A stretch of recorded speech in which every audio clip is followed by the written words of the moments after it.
Bismillahirrahmanirrahim. Assalamualaikum warahmatullahi wabarakatuh.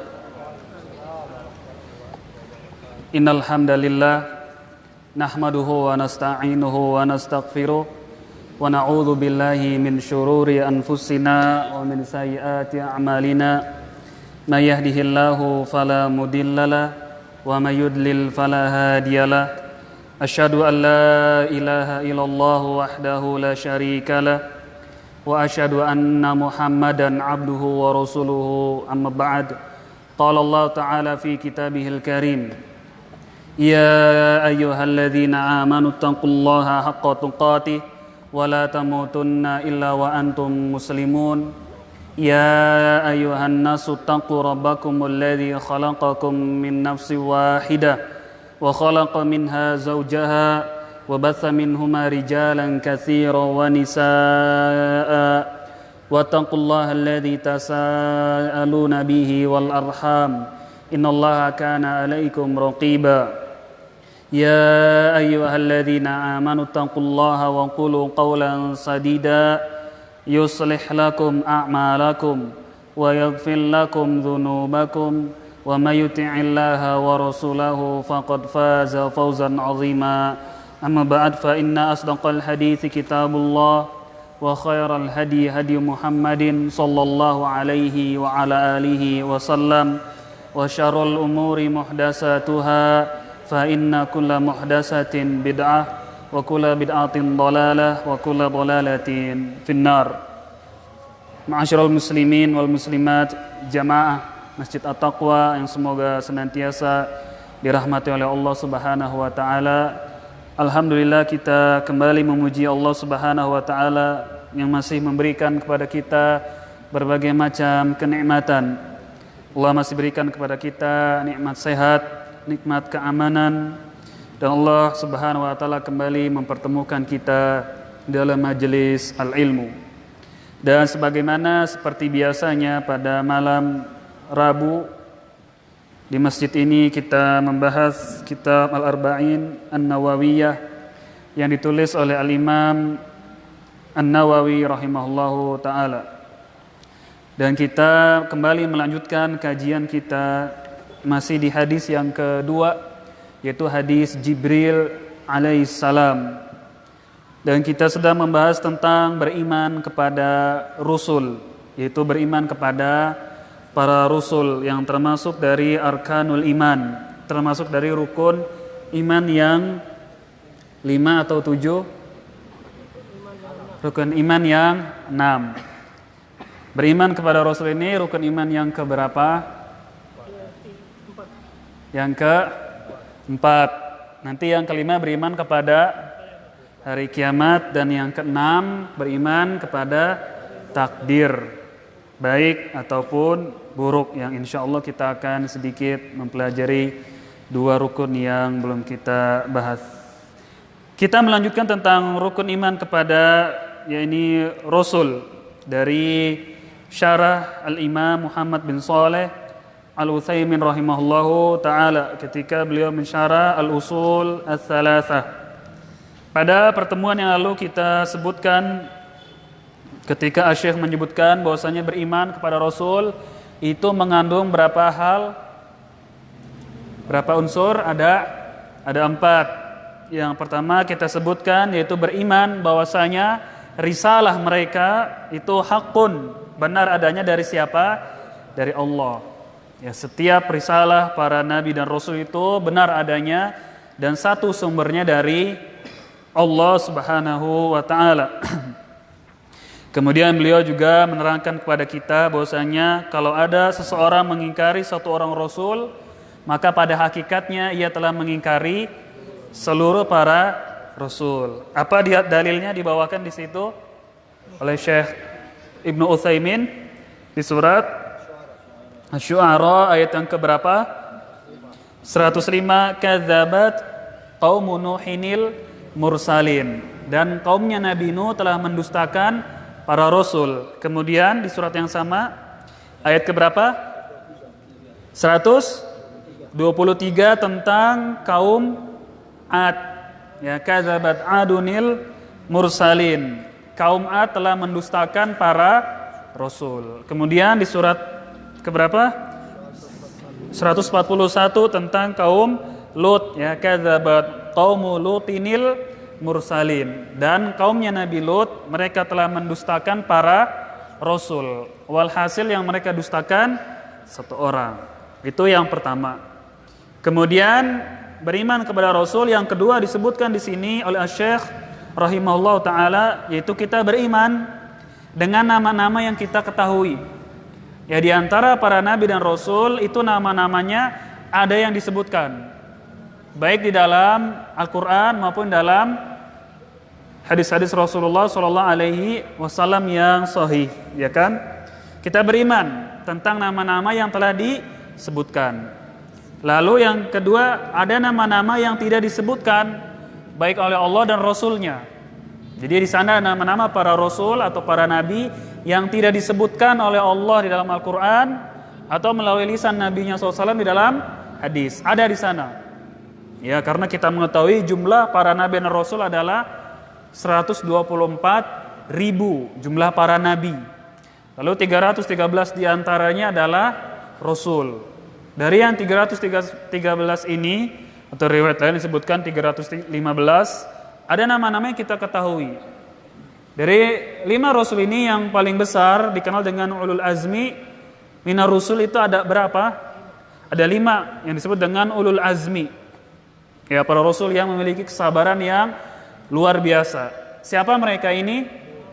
Muhammad, Isa, Nuh, Ibrahim, Musa alaihissalatu wassalam. Ini ulul azmi minar rusul. Ini yang disebutkan. Ada lagi rasul-rasul yang tidak disebutkan namanya oleh Allah maupun oleh Rasulnya Shallallahu Alaihi Wasallam. Lalu bagaimana sikap kita dengan nama-nama yang nggak kita tahu? Beriman secara global. Kita beriman di sana ada nabi-nabi dan rasul-rasul yang tidak disebutkan namanya oleh Allah Subhanahu wa Ta'ala. Ya, sebagaimana Nabi SAW beliau pernah bercerita, nanti di hari kiamat itu ada satu orang nabi yang dia itu tidak membawa sebuah kaum. Ya, hadis yang panjang, yaitu hadis tentang 3 orang yang masuk surga tanpa azab, tanpa hisab. Ya kan? Ya, ada 3 golongan manusia yang mereka ini masuk surga tanpa azab dan tanpa hisab. Siapa 3 jenis golongan ini? Yang ketika Nabi SAW selesai bercerita, lalu ada sahabatnya yang mengatakan, wahai Rasulullah, ij'al minkum. Wahai Rasulullah, jadikanlah saya di antara mereka. Itu potongan hadis di bawahnya. Nah, disebutkan dalam hadis yang panjang itu ada 3 golongan orang yang masuk surga tanpa azab, tanpa hisab. Ini doa yang patut kita baca. Yaitu Allah masukkan kita ke dalam surga tanpa azab dan tanpa hisab.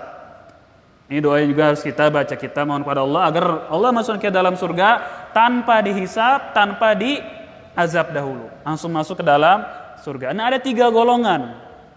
Siapa yang bisa hafal? Yang pernah ingat? Nah, dia bawa 70.000. Nah, 70.000 ini dia masuk surga tanpa, nah, itu 3 jenis ini amalannya. Ada di riwayat Imam Ahmad, intinya di situ. Kemudian para ulama membawakan di kitab-kitab mereka yang tidak melakukan tiarah. Mereka tidak bertatoyur, ya. Mereka tidak tatoyur, tidak menganggap buruk terhadap sesuatu. Sifat yang kedua, tidak pernah meminta di ruqyah. Yang ketiga,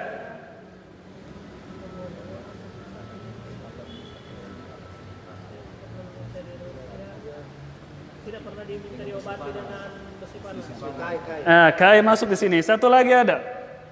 Kai itu dengan tadi ruqyah dia masuk ke situ. Satu lagi ada wa ala rabbihim yatawakkalun. Hum alladzina la yastarqun. Mereka itu kata Nabi SAW, 70.000 ini masuk surga tanpa hisab, tanpa azab, tidak pernah meminta untuk diruqyah. Karena hukum meminta ruqyah adalah Apa hukumnya? Makruh. Makruh meminta untuk diruqyah. Maka ruqyahlah sendiri.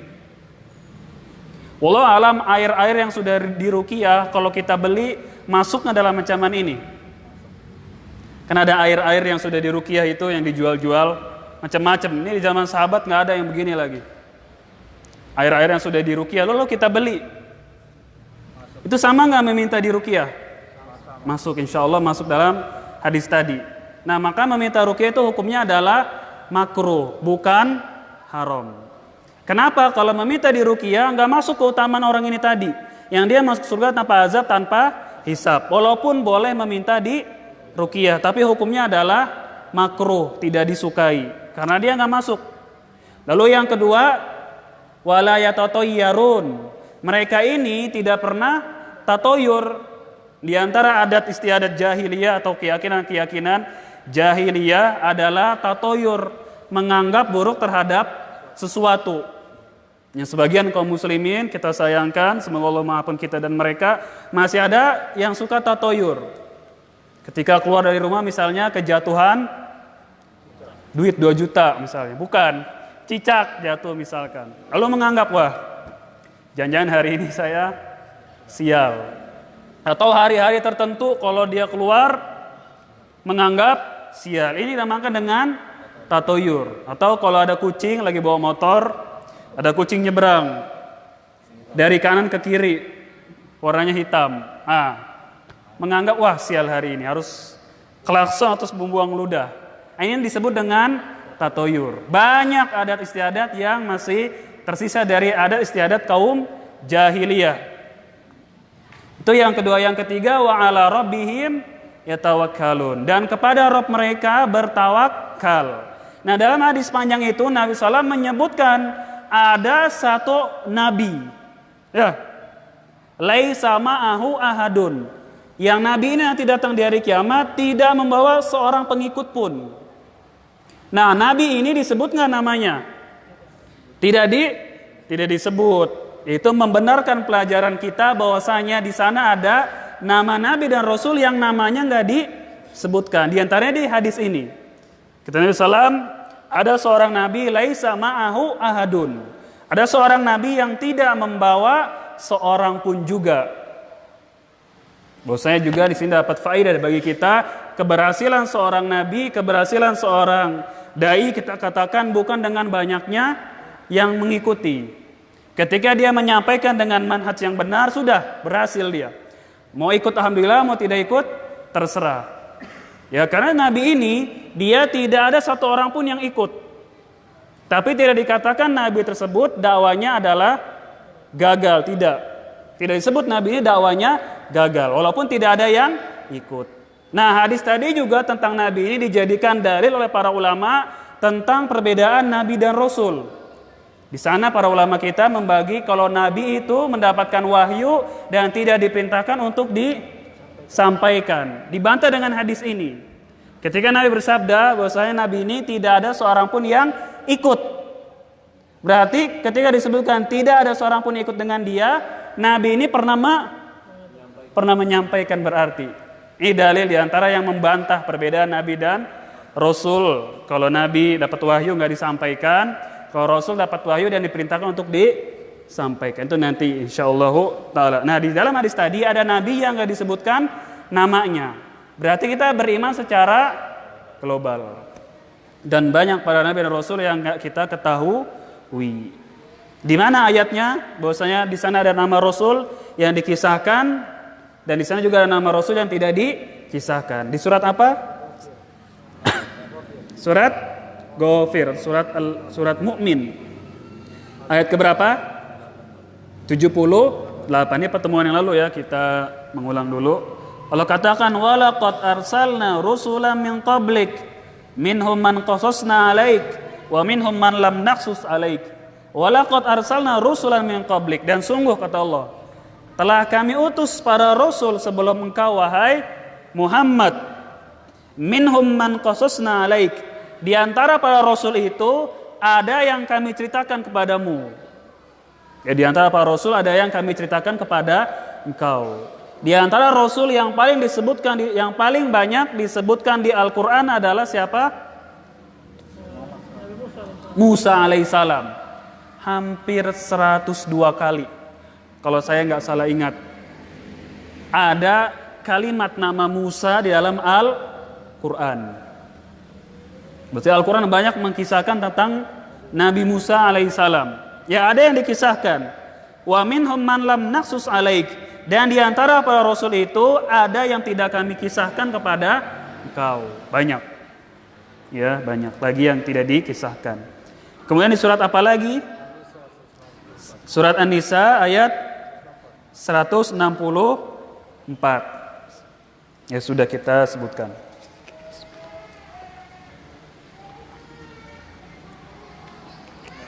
Itu tentang kandungan beriman kepada Rasul yang keberapa? Yang kedua. Sekarang berarti yang ketiga. Ats-tsalits, kata beliau rahimahullah, tasdiqu ma sahha anhum min akhbarihim. Beriman kepada Rasul termasuk cakupannya adalah di sini membenarkan apa-apa yang sahih dari mereka. Ya, membenarkan apa yang sahih dari mereka, min akhbarihim, dari riwayat-riwayat yang diceritakan dari mereka. Itu kita membenarkan apa-apa yang sahih dari para nabi dan rasul, min akhbarihim, dari berita-berita yang mereka kabarkan. Ya, tidak boleh ditolak. Apapun yang mereka bawa wajib kita imani, tidak boleh ditolak atau didustakan atau diragukan, nggak boleh, harus tasdik, dibenarkan. Ini yang ketiga. Ar-rabi, kemudian yang keempat. Bawa nggak kitabnya? Syarah Usul Salasah. Buka, Pak. Halamannya masih ingat nggak, Pak? Tentang beriman kepada Rasul, lihat daftar isinya.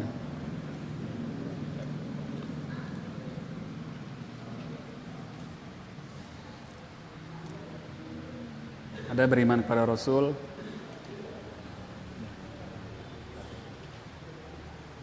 Halaman berapa, Abu Aisyah? 171, Pak Jihad.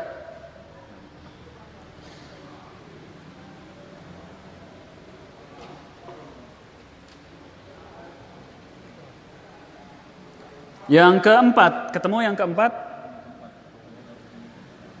Sahih yang keempat, beramal.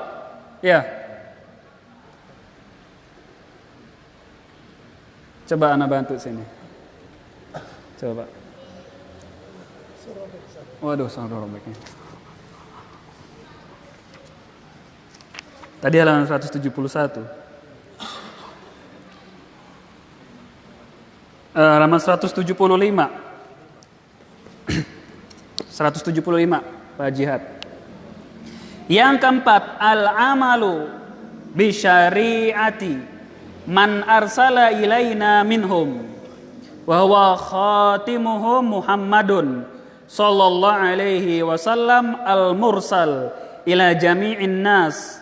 Qala Allah Ta'ala, fala wa rabbika la yu'minun hatta yuhakkimuka fima syajara bainahum thumma la yajidu fi anfusihim harajan mimma qadaita wa yusallimu taslima.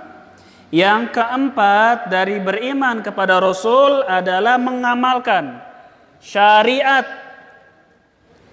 Rasul yang diutus kepada kita. Ya, mengamalkan syariat Rasul yang diutus kepada kita. Siapa Rasul yang diutus kepada kita? Nabi Muhammad sallallahu alaihi wasallam, wa huwa khatimuhum Muhammadun sallallahu alaihi wasallam al-mursalu ila jami'in nas. Rasul yang diutus kepada kita, kata beliau, wa huwa khatimuhum, yaitu penutup sekalian para nabi dan rasul, Muhammad sallallahu alaihi wasallam. yang diutus kepada manusia seluruhnya. Ini kandungan yang keempat dalam mengimani Rasul, yaitu kita mengamalkan syariat Rasul yang diutus kepada kita. Siapa itu? Nabi Muhammad Sallallahu Alaihi Wasallam. Jadi diamalkan, apa-apa yang datang dari beliau itu diamalkan, ya, tidak diingkari, tidak didustakan atau diragukan, ya, kita amalkan. Qala Allah Ta'ala, Allah Subhanahu wa taala berfirman, surat An-Nisa ayat ke-65, ya, tentang wajibnya mengamalkan apa yang dibawa oleh Nabi Muhammad sallallahu alaihi wasallam. Buka ayat 65 dari surat An-Nisa. Fala wa rabbika la yu'minun, maka demi Rabbmu wahai Muhammad, la yu'minun, mereka semua tidak beriman, hatta yuhaqqimuka fima syajara bainahum, sampai mereka menjadikan engkau sebagai hakim, pemberi keputusan atas apa-apa yang mereka perselisihkan. Ya, kapan dikatakan beriman? Ketika menjadikan Nabi Muhammad SAW sebagai hakim dari segala sesuatu yang kita perselisihkan. Umum, baik masalah agama atau masalah-masalah dunia. Umum, berselisih apapun, Nabi SAW yang menjadi hakimnya. Karena di surat yang sama di ayat ke-59. Coba buka ke-59 di surat yang sama itu.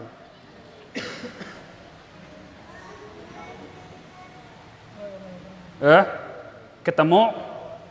Tadi kita jelaskan bahwasanya wajib menjadikan Nabi Sallallahu Alaihi Wasallam sebagai hakim bagi segala sesuatu yang diperselisihkan.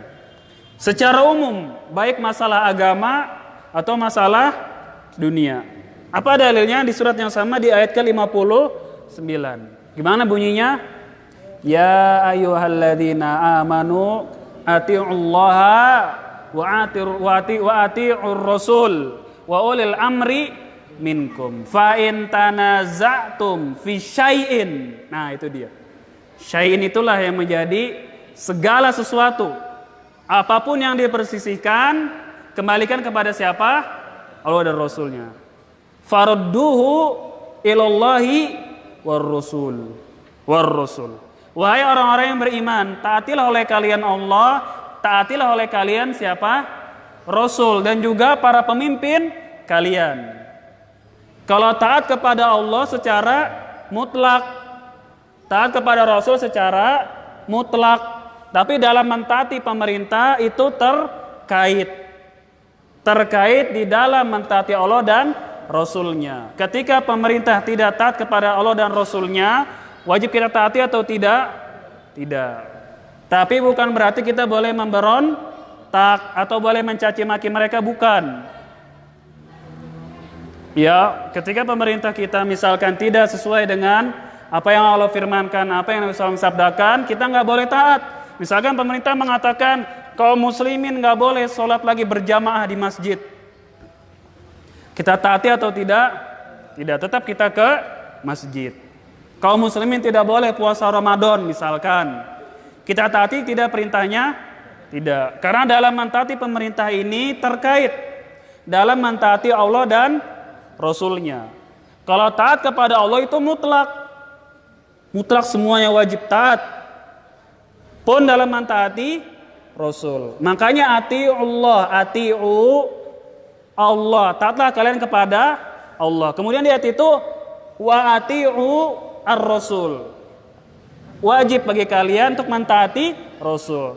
Terus ketika ulil amri tidak dibawa lagi ati'unya. Ya enggak? Ketika diperintahkan untuk perintah taat kepada Allah, ya ayyuhalladzina amanu ati'ullah, ada ati'u. Taatilah oleh kalian Allah. Ini kalimat perintah. Fil amr namanya, yang belajar bahasa Arab. Kemudian ketika disuruh mentaati Rasul, ada ati'unya lagi nggak Pak? ada wa ati'u ar-rasul. Taatilah oleh kalian Rasul. Mutlak. Kemudian ketika pemerintah ada ati'unya enggak ada. Wa ulil amri minkum. Kata Al-Imam Ibnul Qayyim dalam kitab beliau I'lamul Muwaqqi'in, diterangkan di situ bahwasanya dalam mentaati pemerintah itu dalam rangka mentaati Allah dan Rasulnya. Ketika pemerintah kita tidak taat pada Allah dan Rasulnya, kita tidak ikuti. Walaupun kita tidak boleh memberontak, tidak boleh mencaci maki mereka, nggak boleh. Dalam akidah kita, akidah salaf Ahlus Sunnah wal Jamaah, tidak boleh memberontak kepada pemerintah, mencaci mereka di mimbar dan yang lainnya tidak boleh. Baik dalam tulisan, dalam ceramah dan lain-lain, dalam sindiran nggak boleh. Menyindir pemerintah kita tidak boleh. Bagaimana jalannya? Dinasihati dengan 4 mata baik-baik. Ya, man arada an yunsaha sultanan. Barang siapa yang ingin menasihati sultan, jangan dia fala alaniyatan, jangan dia terang-terangan. Fal yakhluwa ma'ahu, maka bersembunyilah dengan pemerintah itu. Kalau diterima, alhamdulillah. Kalau tidak, kita sudah sampaikan nasihat. Begitu, bukan di tempat-tempat umum. Nah, fa in tanaza'tum fi syai'in, di surat An-Nisa ayat 59, kalau kalian berselisih fi syai'in, pada sesuatu, ini umum, kembalikan kepada Allah dan Rasulnya. Makanya wajib di sini, kata Allah di surat An-Nisa ayat 65, tidak mereka beriman sampai mereka menjadikan engkau sebagai hakim fima syajara bainahum, atas apa yang mereka perselisihkan. Kemudian tsumma la yajidu fi anfusihim, kemudian mereka tidak dapati di hati mereka harajan, itu rasa berat. Ya, An-Nisa 65. Ya, sampai mereka tidak mendapati di hati mereka itu rasa berat dari keputusan beliau sallallahu alaihi wasallam. Misalkan ketika sesuatu itu dikatakan haram, maka hati kita harus menerima, nggak boleh harajan, tidak boleh berat hati, nggak boleh mengatakan aduh bagaimana gitu, nggak boleh. Ya, mimma qadaita wa yusallimu taslima. Lihat, mereka tidak boleh mendapati di hati mereka itu dalam dirinya rasa protes, nggak suka, nggak senang, nggak boleh atas apa yang engkau putuskan. Wa yusallimu taslima, dan hendaknya mereka menerima dengan penerimaan yang baik. Maka wajib di sini kita beramal dengan syariat Rasul yang diutus kepada kita. Apa yang beliau bawa kita amalkan. Jangan didustakan, jangan diingkari, jangan diragukan. Kalau kita belum bisa mengamalkan, bagaimana? Istighfar, mohon ampun sama Allah, banyak-banyak bertaubat. Ya, sebagian kaum muslimin udah mah nggak pakai jenggot, nggak bisa ngamalin, nyela-nyela orang yang pakai jenggot lagi. Ya kan? Sudah mah dia nggak bisa mengamalkan, lalu dia sebagian malah mencaci orang-orang yang berjanggut. Padahal perintah berjanggut ini perintahnya siapa?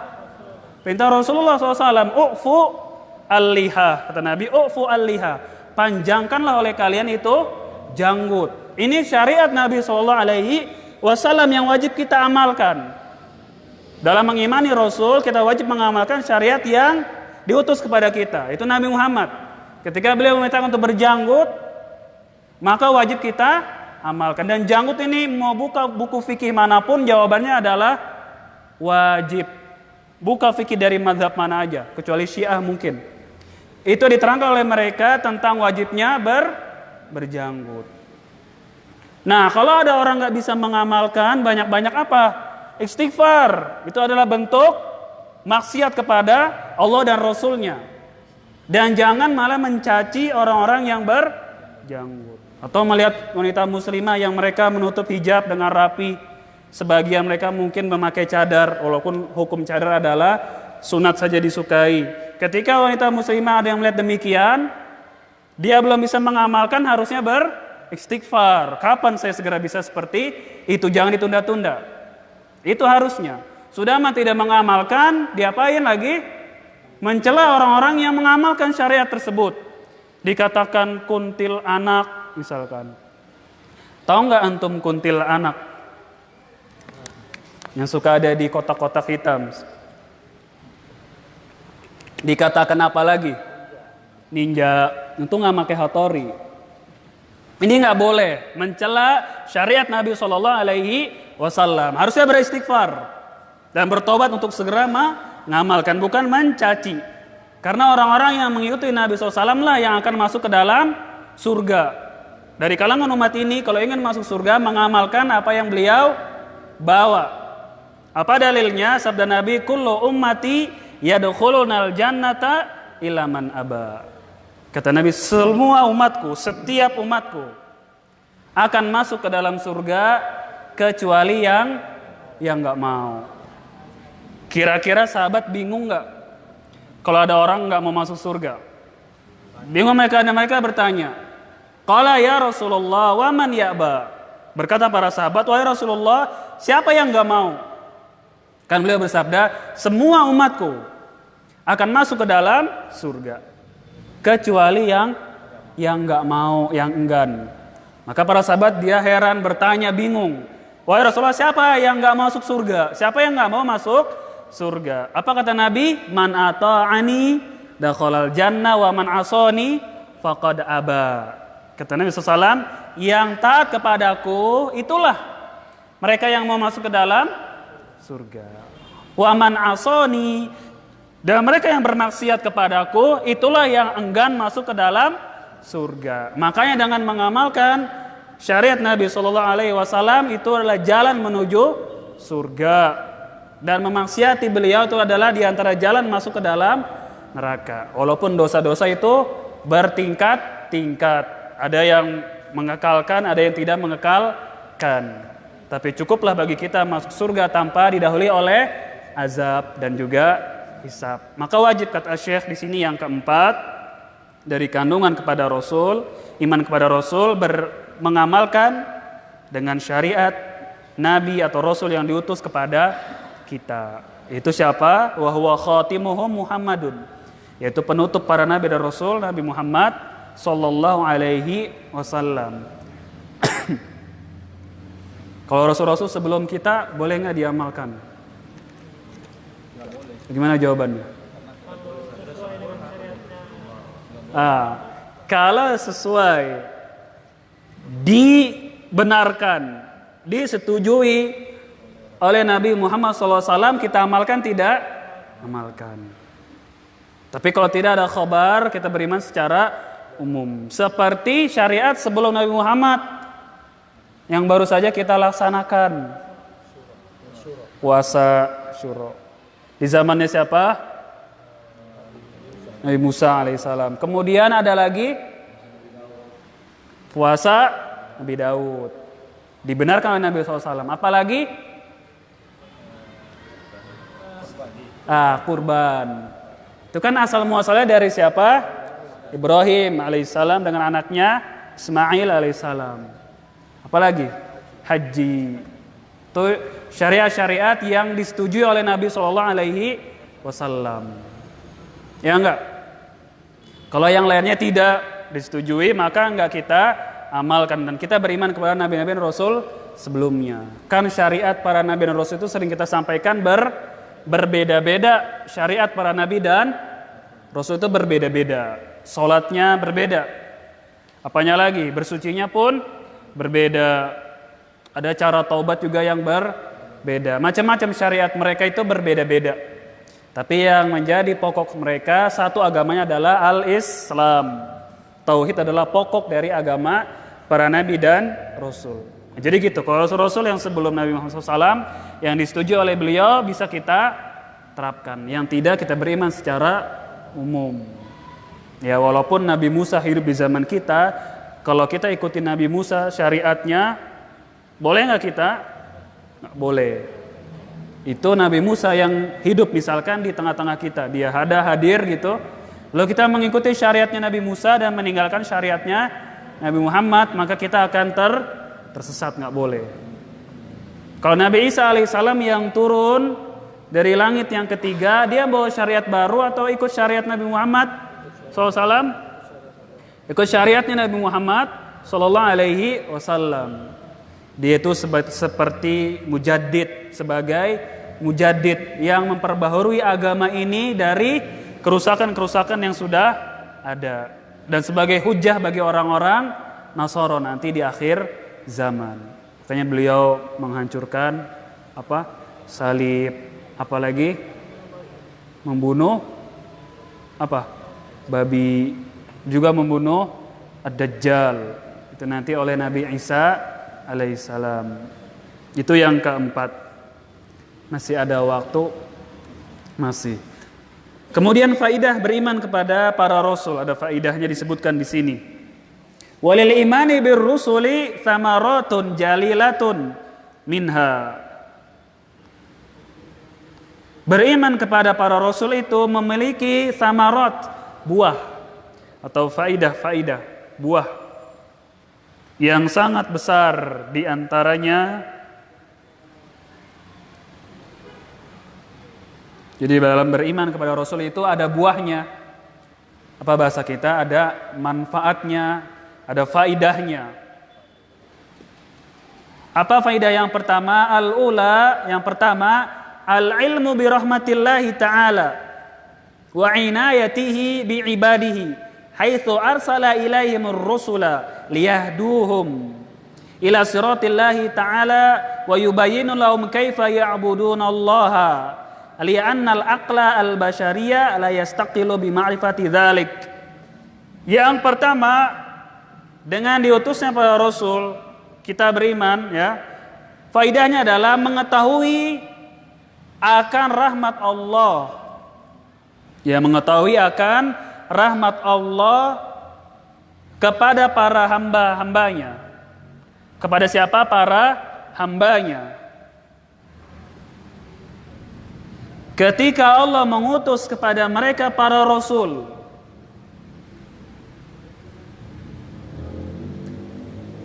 ya, mengetahui rahmat Allah kepada hamba-hambanya ketika Allah mengutus kepada mereka para hamba, para rasul. Apa tujuannya? Liyahduhum, untuk menunjuki kepada mereka hidayah kepada jalan Allah. Ya, rasul-rasul ini mereka diutus, diturunkan ke muka bumi, merupakan bentuk kasih sayang Allah kepada mereka para hamba. Untuk apa? Untuk menunjuki mereka hidayah kepada jalan Allah. Ya kan? Wa yubayyinu lahum kaifa ya'budunallah, dan menjelaskan kepada para hamba bagaimana cara beribadah kepada Allah. Ini dia. Di antara rahmat dan kasih sayang Allah kepada kita adalah diutusnya para rasul.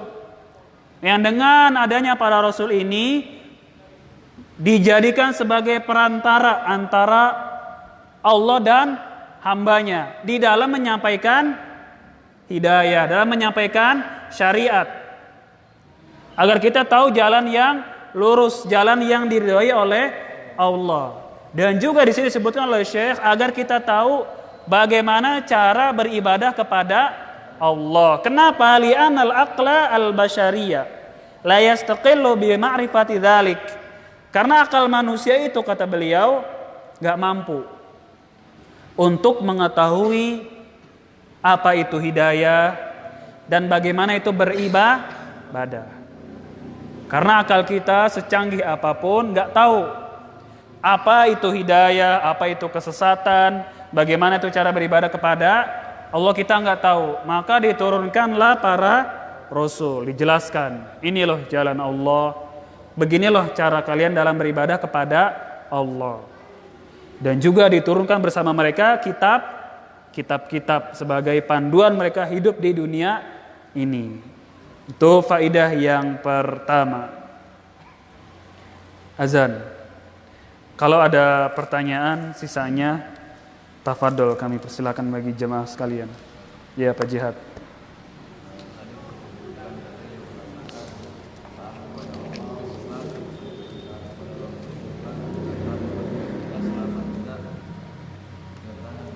Tidak bermaksiat kepada Allah dan Rasulnya, iya.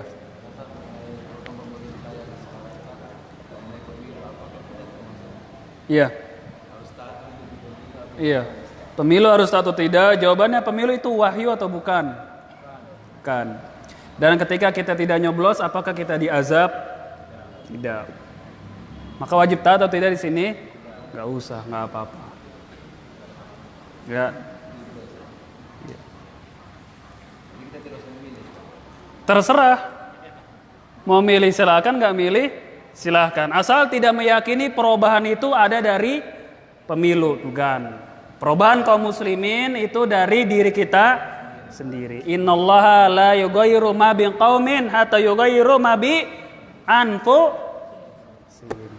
Kata Allah dalam surah Ar-Ra'd, sesungguhnya Allah tidak merubah keadaan sebuah kaum sampai mereka merubah keadaan diri-diri mereka sendiri. Maka taatlah kita kepada Allah, nanti Allah hadiahkan pemimpin-pemimpin yang baik dan taat. Dalam hadis disebutkan idza tabayatum bil 'ina wa akhadtum adnabal baqar wa raditum bizar wa taraktumul jihad sallallahu alaikum dzulla la yanzi'uhu hatta tarji'u ila dinikum, rawahu Abu Daud. Nabi menyebutkan apabila kalian berjual beli dengan inah, salah satu jual beli riba, dan kalian memegang buntut-buntut sapi, yaitu cinta kepada dunia. Ya, kalian cinta kepada dunia dan kalian meninggalkan jihad, maka Allah akan berikan kepada kalian kehinaan. Ketika kita jual beli riba, cinta kepada dunia, ridho dengan sawah-sawah kita dunia, kemudian meninggalkan jihad, Allah akan timpakan kepada kita apa? Kehinaan, dzullan, la yanzi'uhu hatta tarji'u ila dinikum. Allah tidak akan mengangkat kehinaan itu, kerendahan kaum muslimin, hinanya kaum muslimin, lemahnya kaum muslimin, sampai kalian kembali kepada agama kalian. Hatta tarji'u, sampai kalian. Nabi tidak menyebutkan sampai pemerintah kalian kembali kepada agama, tapi Nabi menyebutkan sampai kalian kembali kepada agama. Dan perubahan itu bukan dari sistem demikian, tapi dari kaum muslimin sendiri. Ya wallahu ta'ala a'la wa a'lam. Subhanaka Allahumma bihamdika asyhadu alla ilaha anta astaghfiruka wa atubu ilaik. Wassalamualaikum warahmatullahi wabarakatuh.